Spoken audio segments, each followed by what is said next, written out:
पहली बार के लिए ये एक मेगा इवेंट है on culture, language, literature and education, तीनों जो इस मुद्दे को लेकर हमने आयोजन किया है। और आपको पता है कि बोरो समुदाय प्राचीन से प्राचीनतम समय से ही भारत में है।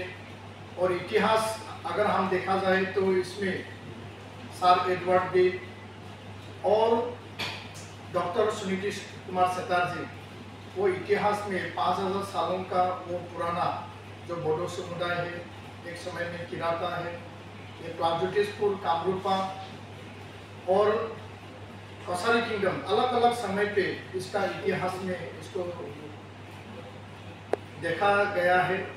प्रेस मीट के जरिए स्पष्ट रूप से हम बोलना चाहता हूँ कि बोरो लोग जो इसका संस्कृति है, जो इसका भाषा है, मेन स्ट्रीम इंडिया को कंट्रीब्यूशन देने में हम हमेशा काम करते आए हैं। और इसलिए इस महोत्सव का नाम हमने इसका एक थीम रखा है, ethos of peace and harmony, an integral part for nation building. Bharat के निर्माण के लिए वो शांति को है मुद्दा लेके हमने आगे चला है। और एंशियन टाइम का जो प्राचीन से प्राचीनतम समय का वो जो इतिहास रहा है, इसमें जो हिंदू मिथोलॉजी है या एंशियन इंडियन हिस्ट्री, इसमें उषा देवी का जो नाम आता है, जो लॉर्ड श्री कृष्ण का ग्रैंडसन था, अनिरुद्ध, उनसे उसका शादी हुआ था।